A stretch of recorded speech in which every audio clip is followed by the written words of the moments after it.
Hello class 10th students. This date 27th of June 2020. Syllabus बड़ा तेजी से आगे बढ़ रहा है हमारा। मैथ्स का 3 चैप्टर हो गया, फिजिक्स का 1 चैप्टर, केमिस्ट्री का 1 चैप्टर और ये अब केमिस्ट्री का दूसरा चैप्टर आ गया। इसके बाद बायोलॉजी का पहला चैप्टर आएगा। तो class 10th science chemistry chapter 2 lecture 1, chapter का नाम है एसिड बेसिस एंड सॉल्ट्स। ठीक है, तो चैप्टर का नाम है एसिड बेसिस एंड सॉल्ट्स। तो सबसे पहले थोड़ा सा हल्का सा इंट्रोडक्शन अगर हम लोग याद करेंगे 7th 8th 9th क्लास में जो हम लोग जानते हैं एसिड्स के बारे में, तो कुछ बेसिक चीज हम लोग जानते हैं एसिड्स के बारे में। तो एसिड के बारे में अभी तक क्या जानते हैं थोड़ा बहुत। एसिड्स आर दो substances which are sour in test, खट्टा होता है, and it turns and which can turn blue litmus into red. Acid के बारे में थोड़ा बहुत हम लोगों को जानकारी जो है 10th क्लास तक आते आते वो ये है, एसिड्स वो सब्सटेंस है जो जनरली खट्टा होता है टेस्ट में और वो ब्लू लिटमस को रेड में कन्वर्ट कर देता है। ठीक है, और कुछ एग्जांपल्स एसिड का सुने हमने, sulphuric acid, hydrochloric acid, acetic acid. और सुना है एसिड्स के बारे में वो आप लोग कोरोजन वगैरह चैप्टर 1 में पढ़ रहे थे, तभी भी बताया गया था, है ना। एसिड्स जो है वो भी इफेक्ट डालता है मेटल पर, उसको कोरोड कर देता है ना। तो थोड़ा बहुत एसिड और भी पढ़े। लैब वगैरह में आप लोगों के स्कूल में लैब में एसिड्स रहता है, उसमें पानी भरा हुआ रहता है डाइल्यूट करके। कंसंट्रेटेड एसिड वगैरह आप थोड़ा बहुत सुने हैं कि बहुत ही स्ट्रांग होता है, उससे दूरी रहने के लिए बोला जाता है, प्रिकॉशंस लेकर के काम करने के लिए एसिड से रिलेटेड बातें होती हैं। तो हम लोगों को इस चैप्टर में एसिड्स का 10th क्लास लेवल पर अभी तक जो मालूम है वो 8th 9th क्लास लेवल पर मालूम है। 10th क्लास लेवल पर एसिड्स के बारे में और भी हम लोगों को चीजें जाननी है, वो तो हम लोग इस चैप्टर में बाद में पढ़ेंगे। अभी फिलहाल सिर्फ ऐसे इंट्रोडक्शन है कि एसिड्स सार होता है, खट्टा होता है टेस्ट में और ब्लू लिटमस को रेड में कन्वर्ट कर देता है। कुछ acid sulphuric acid, hydrochloric acid, acetic acid के बारे में हमने पहले थोड़ा बहुत सुना है ना। और भी आपके एनसीईआरटी बुक में भी लिखा हुआ, नहीं भी लिखा हुआ रहता तो आप लोग भी जानते हैं। जैसे अनपच वगैरह हो जाता है खाते समय तो बोला जाता है एसिडिटी हो गया, तो उसके लिए आप लोग कुछ दवा वगैरह लेते हैं, इनो वगैरह इस्तेमाल करते हैं। तो एसिड वर्ड ऐसा नहीं कि आप लोग आज पहली बार सुन रहे हैं, थोड़ा बहुत एसिड्स के बारे में हमने पहले सुना है। उसी तरह से बेस के बारे में थोड़ा बहुत तो आप लोग ने सुना है। Substances which are bitter in taste, substances which are bitter in taste, substances which are bitter in taste and turns red litmus into blue. अभी तक बेस के बारे में ये मालूम है हम लोगों को, बिटर होता है टेस्ट में और रेड लिटमस को ब्लू में कन्वर्ट कर देता है। Substances which are bitter in taste and turns red litmus into blue, है ना। सब्सटेंसेस व्हिच आर बिटर मतलब कड़वा टाइप का, and which turns red litmus into blue. अभी तक बेस के बारे में इतना ही जानते हैं, बट इस चैप्टर में बहुत कुछ और जान जाएंगे आप लोग एसिड और बेस के बारे में। बेस का भी कुछ एग्जाम्पल आपको अभी 10th में आते आते थोड़ा मालूम चला हो गया। NaOH, MgOH का होल ट्वाइस, पिछले चैप्टर में आया था slaked line, calcium hydroxide etcetera, ये सब जो है वो बेस है। तो थोड़ा बहुत जो एसिड और बेस के बारे में हम लोगों को मालूम है, इसके बारे में थोड़ा सा डिस्कशन कर लेंगे। Substances which are sour in taste and turns blue litmus into red, sulphuric acid, hydrochloric acid, acetic acid. Substances which are bitter in taste and turns red litmus into blue. Bases वैसे ही होते हैं, NaOH, MgOH का whole twice, calcium hydroxide, slaked lime. तो सवाल है इस chapter में पढ़ना क्या है। ये सब जो डेफिनेशन अभी थोड़ा बहुत बताया गया वो तो वो कॉन्सेप्ट था जो 7th 8th 9th में थोड़ा बहुत हम लोगों को मालूम था। 10th क्लास में हम लोग को डिटेल्स में देखना है कि एसिड बेस का केमिकल प्रॉपर्टी और क्या क्या है, किस किस के साथ एसिड बेस रिएक्ट कर सकता है, सॉल्ट कैसे बनता है, कौन कौन सा सॉल्ट हमारे डे टू डे लाइफ में एप्लीकेशन है उसका, जिसका इस्तेमाल है, उन सब के बारे में इस चैप्टर में हम लोगों को पढ़ना है। पहले थोड़ा बहुत नोट करके रखो। तो शुरुआत में इस चैप्टर में एसिड बेस एंड सॉल्ट के बारे में तो उसका केमिकल प्रॉपर्टी वो बाद में पढ़ना है। शुरुआत में हम लोगों को पढ़ना है इंडिकेटर्स के बारे में। शुरुआत में हम लोगों को पढ़ना है इंडिकेटर्स के बारे में। नाम से ही पता चला इंडिकेटर, तो कोई चीज इंडिकेट करेगा तो सबसे लिखते रहो substances which shows the acidic or basic behavior of other substances which shows the acidic or basic behavior of other substance by change in color या फिर smell are known as indicators. Generally color वाला ही हम लोग chemistry में इस्तेमाल करते हैं. Substances which show the acidic or basic behavior of other substance by change in color / smell are called indicators. ठीक है, लिख लिया. are called indicators. कई तरह के इंडिकेटर्स हो सकते हैं, उसी में कुछ थोड़ा बहुत क्लास 10th में आप लोगों को पढ़ना है, कुछ थोड़ा बहुत क्लास 10th में आप लोगों को पढ़ना है, कुछ थोड़ा बहुत क्लास 10th में आप लोगों को acid bases and salt chapter में पढ़ना है. इसी में पहला नंबर पर है नेचुरल इंडिकेटर्स. नाम से पता चला नेचुरल है. नेचुरल तो indicators obtained from natural sources are called natural indicators. Indicators obtained from natural sources are called natural indicators. Indicators obtained from natural sources are called natural indicators.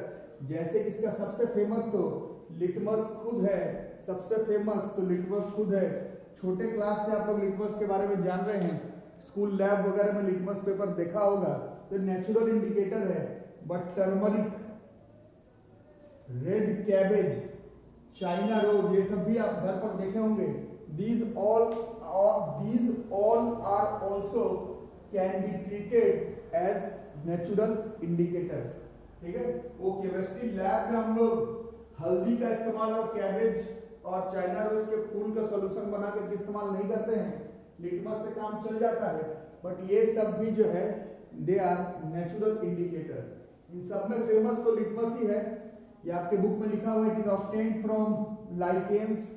Class 9th में आप लोग ने पढ़ा था lichens के बारे में. तो ये ऑब्टेन क्या रहता है, लाइकेंस है. और इसका जो सॉल्यूशन होता है, सॉल्यूशन ऑफ लिटमस, ये पर्पल कलर का होता है. सॉल्यूशन ऑफ लिटमस जो होता है, सॉल्यूशन ऑफ लिटमस जो होता है वो पर्पल कलर का होता है.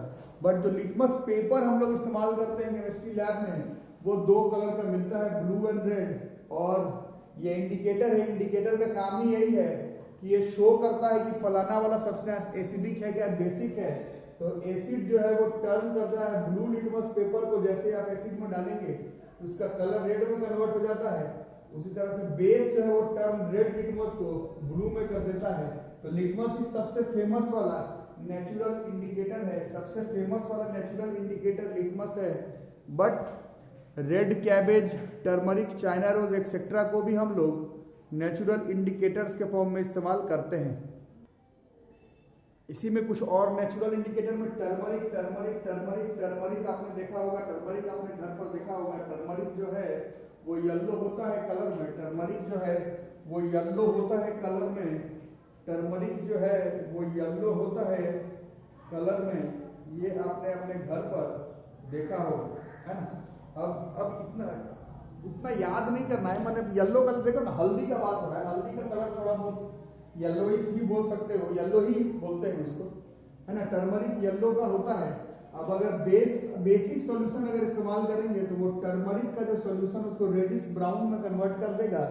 येलो से रेडिश ब्राउन बेस में, येलो से रेडिश ब्राउन बेस पे. और एसिड पर नो इफेक्ट है. Turmeric does not changes colour with acids.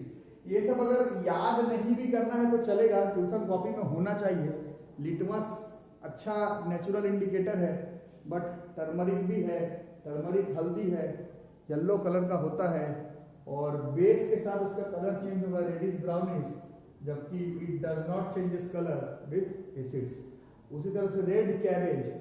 Red cabbage का ही पूरा कैबेज को उठा करके इंडिकेटर के फॉर्म में इस्तेमाल नहीं करते हैं. इसका जो जूस होता है वो पर्पल कलर का होता है. Juice of red cabbage is purple in colour. अब juice of red cabbage turns reddish, purple से reddish with acids. Juice of red cabbage turns greenish with base. तो ये सब उतना याद नहीं भी करने पर चलेगा. बस ट्यूशन कॉपी में मेंटेन करके रखो. कॉपी में बस लिखा होना चाहिए. याद आपको लिटमस वाला भी है, काम जो है वो चल जाएगा. अब हाँ, कुछ लोग पूछते हैं कि ये दिया हुआ है कि आपके सिलेबस में, तो 100% दिया हुआ है. एक्सपेरिमेंट के फॉर्म में करने के लिए 100% आपके एनसीईआरटी के सिलेबस में दिया हुआ है। एक्सपेरिमेंट है, करके कलर चेंज क्या होगा देखने के लिए बोला है स्कूल लैब में, बट अभी फिलहाल के लिए हम लोग कलर कॉपी में लिख करके रखेंगे। सबसे फेमस वाला नेचुरल इंडिकेटर तो लिटमस ही है।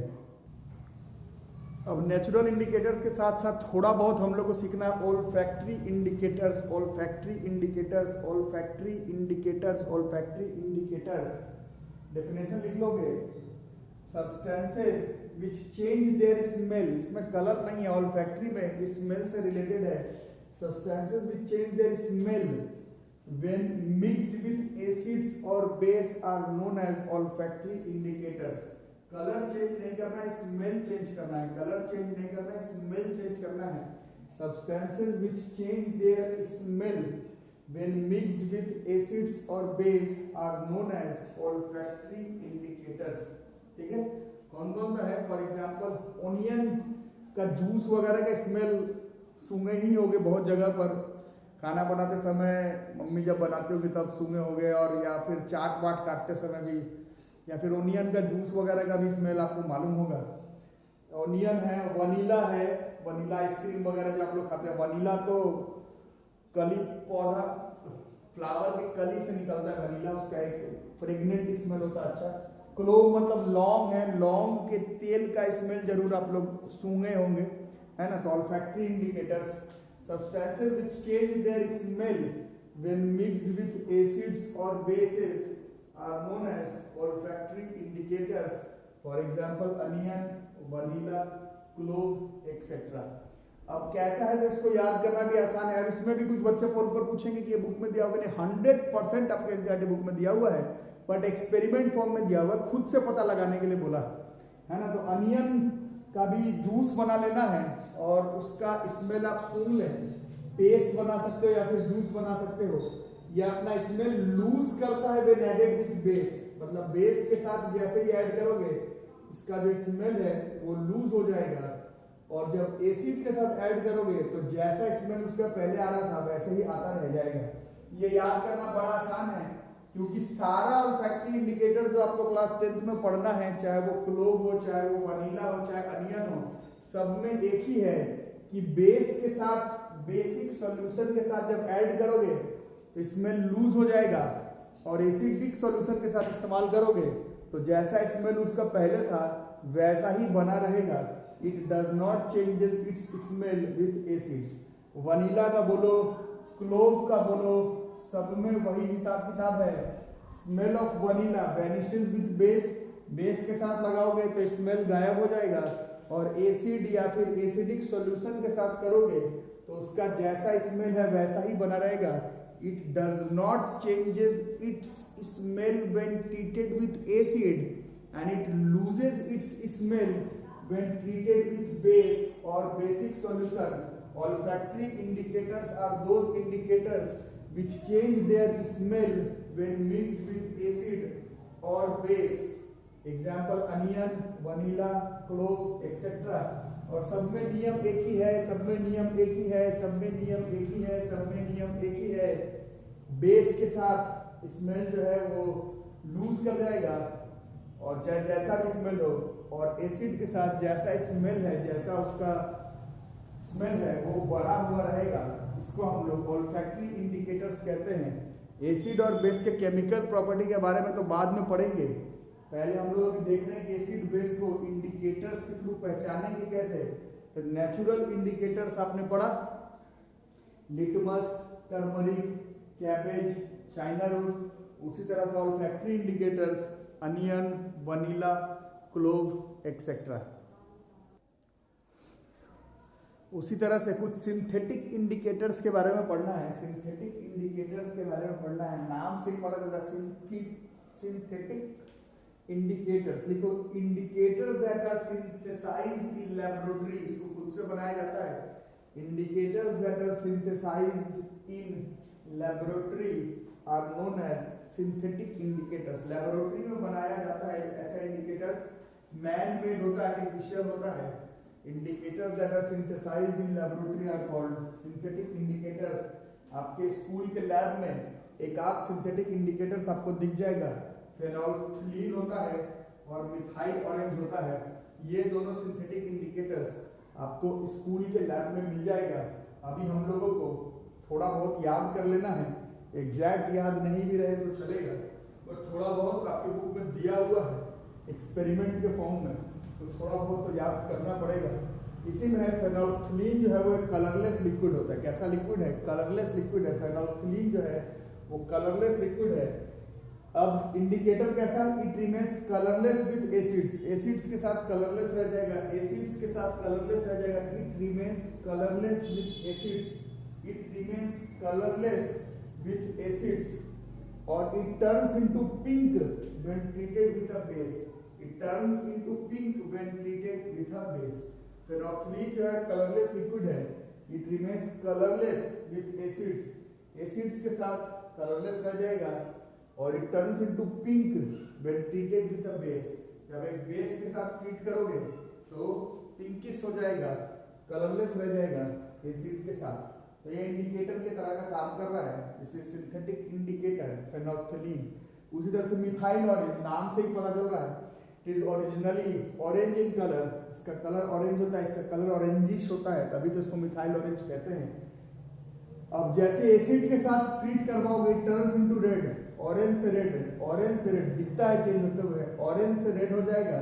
जब उसको एसिड के साथ ट्रीट करवाओगे ऑरेंज से येलो हो जाएगा, ऑरेंज से येलो हो जाएगा, ऑरेंज से येलो हो जाएगा when you will treat it with base. NCERT book में आप लोग देखेंगे एक ऐसा टेबल टाइप का दिया हुआ है, उस टेबल में बोला गया है कुछ लेने के लिए बोला है, कुछ एसिड लेने के लिए, कुछ H2SO4 लेने के लिए, कुछ HCl लेने के लिए, कुछ NaOH लेने के लिए, कुछ MgOH का होल ट्वाइस लेने के लिए, कुछ कैल्शियम हाइड्रोक्साइड का सॉल्यूशन लेने के लिए। देख लो देख लो देख लो देख लो देख लो, आपको मिलेगा टेबल बना करके। और इन सारे इंडिकेटर्स को, कुछ नेचुरल इंडिकेटर्स को, कुछ सिंथेटिक इंडिकेटर्स को, और कुछ ऑल्फैक्टरी इंडिकेटर्स को उसमें खुद से टेस्ट करने के लिए लेबोरेटरी में बोल रहा है कि चेक करके बताओ कैसा कलर आएगा नहीं आएगा। तो मैंने तो कलर लिखवा दिया है, अभी तो ऑनलाइन मोड पर पढ़ाई चल रहा है, जब आप लोग स्कूल में जाएं तो लैब में इसको चेक करके देख सकते हैं। ये बोर्ड के एग्जाम में इंडिकेटर का कलर लिखने के लिए नहीं आता है, बट चैप्टर को इंट्रोड्यूस करवाते समय जिस तरह से लिटमस एक बड़ा फेमस इंडिकेटर है, वैसे नेचुरल, सिंथेटिक और फैक्ट्री इंडिकेटर्स के बारे में भी क्लास 10 साइंस स्टूडेंट्स को थोड़ा बहुत मालूम होना चाहिए। ठीक है, तो इंडिकेटर्स याद करने के बाद chemical reactions of acid and bases तो हम लोग कल से स्टार्ट करेंगे। एनसीईआरटी में क्वेश्चन है, देख लो, कॉपी में मैं नहीं लिखवा रहा, बड़ा सा क्वेश्चन है, बट टेस्ट वगैरह में आ जाता है। एनसीईआरटी का जो पहला क्वेश्चन है, एनसीईआरटी का जो पहला क्वेश्चन उसको देखो और तुम लोग ट्यूशन कॉपी में लिख लो। मैं पूरा कॉपी में लिखने वाला नहीं हूँ, बट क्वेश्चन का आंसर पहले सोच लेते हैं, उसके बाद लिखा जाएगा। क्वेश्चन देख लो, क्वेश्चन कह रहा है, you have been provided with 3 test tubes, page number 18 पर है शायद, एक बार मिला लेना। You have been provided with 3 test tube, 3 test tube है। One of them contains distilled water, एक टेस्ट ट्यूब में डिस्टिल्ड वाटर है, and other 2 contains an acidic solution and a basic solution. 3 test tube है, एक में distilled water है, एक में एसिडिक सॉल्यूशन है और एक में बेसिक सॉल्यूशन है। और if you are given only red litmus paper, तुम्हारे पास केवल लाल लिटमस पेपर तुमको दे दिया गया, एक रेड लिटमस पेपर नहीं, मतलब तुम्हारे पास है red litmus paper, how will you identify the contents of each test tube? How would you identify the contents of each test tube? ठीक है, तो रेड लिटमस हमारे पास दिया हुआ है, हम लोगों को मालूम है रेड लिटमस से ब्लू में कौन कन्वर्ट हो जाता है?